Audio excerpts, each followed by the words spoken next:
আসসালামু আলাইকুম প্রিয় ভিউয়ার্স, আপনাদের জন্য নিয়ে এসেছি আজকের আমি ম্যাথমেটিক্সের এক অনবদ্য একটা ম্যাজিক ট্রিক্স বর্গের উপর বা স্কোয়ারের উপর। অ্যাট ফার্স্ট এই বর্গ বা স্কোয়ার এই সম্পর্কে একটা বেসিক ধারণা দিয়ে দিই। বর্গ বা স্কোয়ারটা কি না, কোনো সংখ্যাকে বর্গ করতে বলা মানে তার মাথার উপর ওই সংখ্যার উপরে এইভাবে 2 দেওয়া থাকবে, 2। এটাই হলো বর্গ বা স্কোয়ার। অর্থাৎ আমরা বেশিরভাগ ছাত্রছাত্রী যেটা করি সেটা হলো এই 5 স্কোয়ার মানে আমরা 5কে 2 দিয়ে গুণ করে দিই। এটা ভুল। 5কে 2 দিয়ে গুণ নয়। বর্গ বা স্কোয়ার মানে এই যে সংখ্যাটি দেওয়া থাকবে মান, এই সংখ্যাটিকে পুনরায় ওই সংখ্যা দ্বারা গুণ করতে হবে। যেমন 5 × 5 ইকুয়াল 25। তাহলে 5 এর বর্গ 25, 5 এর স্কোয়ার হলো 25, 5 দুগুণে 10 নয়। এটা আমাদের বেসিক ধারণা আমরা পেলাম। এবার দেখো খুব একটা ম্যাজিক, অসাধারণ একটি ম্যাজিক ট্রিক্স।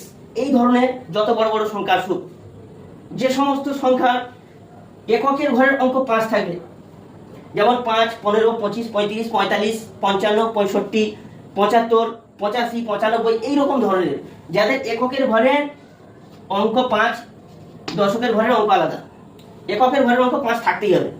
এই ধরনের সংখ্যা যখনই থাকবে এবং তাকে বলা হবে বর্গ করো, সেক্ষেত্রে আমি কি করব? আমি যদি একে বর্গ করতে যাই, 5 এর বর্গ তো আমরা পারবো খুব সহজে। 5 × 5 = 25, এটা বললাম। 15 × 15 করতে হবে, এতে করে আমাদের সময় যাবে বেশি এবং ভুল হওয়ার সম্ভাবনা অনেক বেশি। আমি একটা ম্যাজিক ট্রিক্স ফলো করব আর এই গণিত 1 সেকেন্ডে হয়ে যাবে। যেমন আমি এটা মুখে মুখে বলে দিতে পারি। আমরা জাস্ট গণিত করব না, কিন্তু মুখে মুখে বলা হয়ে যাবে। যেমন আমি যদি বলি 15 স্কোয়ার কত হবে, তাহলে 15 স্কোয়ার হবে 225। 25 এর স্কোয়ার কত হবে? 25 এর স্কোয়ার হবে 625। 35 এর স্কোয়ার হবে 12, 30, 25, 12, 25, অর্থাৎ 1225। আমি মুখে মুখেই বলে দিলাম। কেন, কিভাবে হচ্ছে এটা? এর জন্য একটা খুব সহজ ম্যাজিক ট্রিক্স রয়েছে। সেটা কি? সেটা হচ্ছে এই এককের ঘরের যে অঙ্ক আছে, এই 5, জাস্ট এইটা স্কোয়ার আমি লিখে দেবো। 5 স্কোয়ার 25, 5 স্কোয়ার 25, প্রত্যেকটাই 5 স্কোয়ার 25। বাকি কি কাজ করব? এই যে এদিকে কত রয়েছে, দশকের ঘরে 1 রয়েছে, 1 এর পরের সংখ্যাটা জাস্ট এর সঙ্গে গুণ করে দেবো। 1 এর পরের সংখ্যা হবে 2, তাহলে 1 2 এ 2, 225।